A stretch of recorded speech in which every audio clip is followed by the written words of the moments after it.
안녕하십니까. 요즘 우리나라 사람들이 매우 살기 어려운데 그렇게 된 이유의 하나는 바로 신자유주의 때문입니다. 이 신자유주의라고 하는 것이 시장 만능을 부르짖으면서 국가가 경제에 개입하면 안 된다고 떠들기 때문이죠. 그래서 이 재벌과 대기업이 시장 자체를 무너뜨릴 정도로 횡포를 부려도 국가가 완전히 손을 놓고 있어요. 이거 구경만 합니다. 아니 오히려 방조하고 있습니다. 이러니 우리 사회의 정의가 사라지고 강자가 약자를 유린하고 빈부 차이가 크게 나라고 있는 거죠.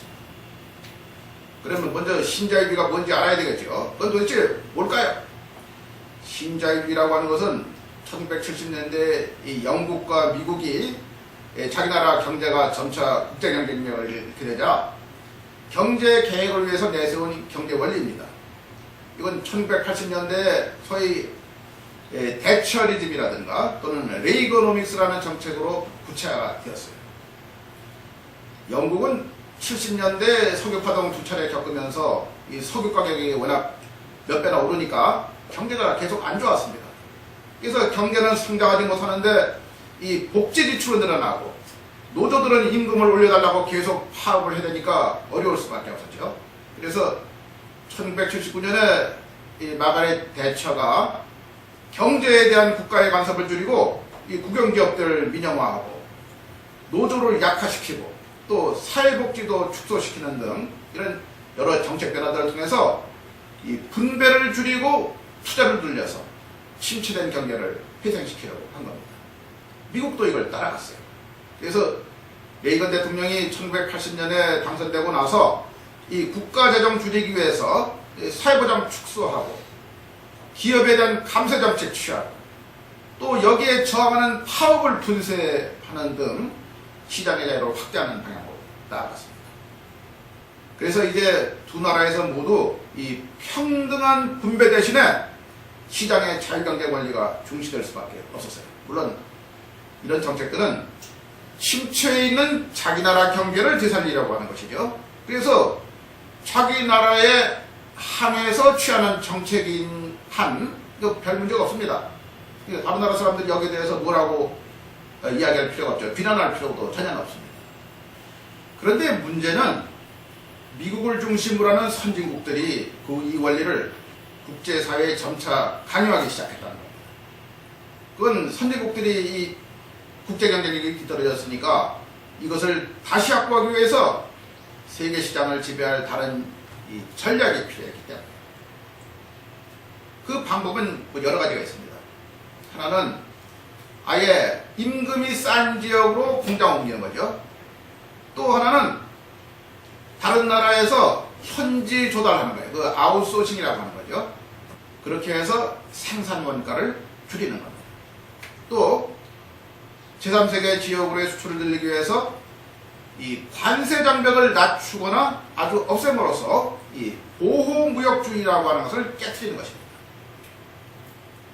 그런데 아무리 그렇게 해도 제조업 부문의 경쟁력이 이미 많이 떨어져 있었기 때문에 그것만으로는 부족하죠. 그래서 아직 엄청난 우월성을 가지고 있는 금융 부분을 새로 수익을 낼 수 있는 창구로 이용하려 한 겁니다. 근데 그렇게 하려면은 국제적으로 돈이 마음대로 돌아다니고 또 이익을 챙겨서 가져올 수 있는 그런 구조를 만들 필요가 있죠. 그것이 바로 금융 자유화입니다. 그래서 무역과 금융의 자유화, 국가 규제의 완화, 또 시장의 자유로운 경쟁을 핵심 주장으로 하는 이 신자유주의라고 하는 것이 이 세계 경제의 주된 원리로 채택된 겁니다. 이건 모두 다 선진국 기업들이 세계 시장에서 아무 제약 없이 활동을 하게 만들기 위한 그런 그 수단들입니다. 더욱이 80년대 말에 이 냉전이 끝났죠.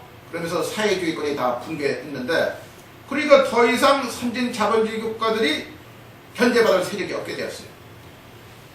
그러면서 이 자유무역주의라고 하는 것이 이 급물살을 타게 됩니다.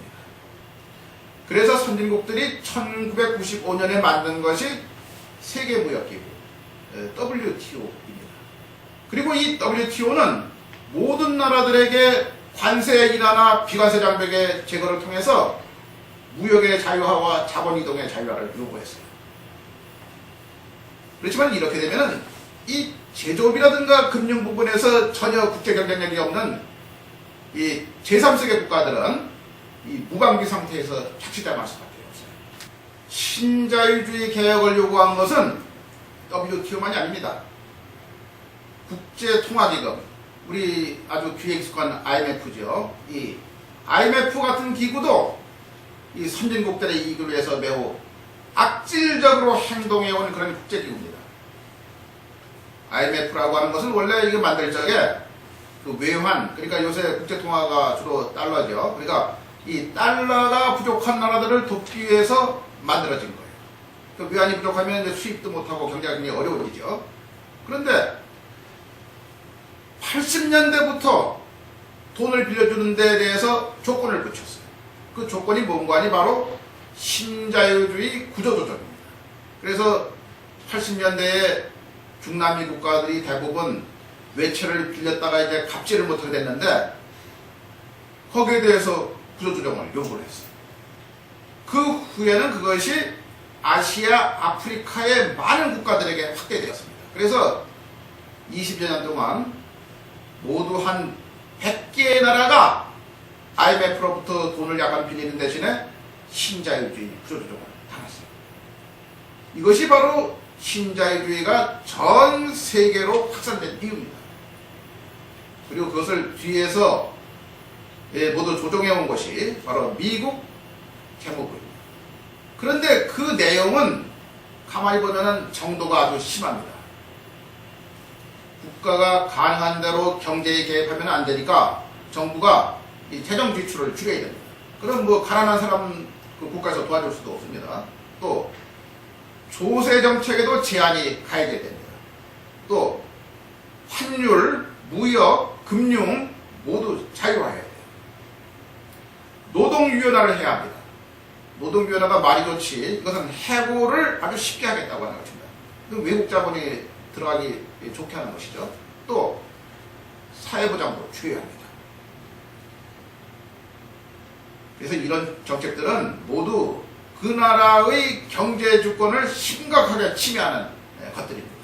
그래서 이 구조조정 당하는 나라의 경제나 사회를 굉장히 어렵게 만들 수 있는 그런 내용들이에요. 그렇지만은 이 외환 부족에 허덕이는 제3세계 국가들이 그걸 안 받아들일 도리가 없었어요. 울며 겨자 먹기로 다 그대로 받아들였습니다. 오늘날 제3세계 국가들의 경제가 거의 뭐 파산 상태에 있고 또 양극화가 아주 크게 진행되어서 사회가 거의 무너질 지경에 이른 것은 대부분 여기에서 비롯된 겁니다. 작년부터 이 북아프리카나 중동 지역에서 민주화 운동이 활을 타오르고 있는데 이것도 바로 여기에서 비롯된 빈곤하고 밀접한 관련이 있어요. 이것이 단순한 민주화 운동이 아닙니다. 그러면 한국은 다를까요? 한국도 1998년에 IMF와 협약을 맺고 신자유주의 구조조정을 당했어요. 그리고 그 결과가 바로 오늘의 상황입니다. 그러니 이 IMF 협약이라고 하는 것이 한국 사회에 무엇을 강요했는지 그것을 잘 모르면 그리고 그 결과가 어떻게 되었는지 그걸 모르면 지금의 상황을 제대로 이해할 수가 없습니다.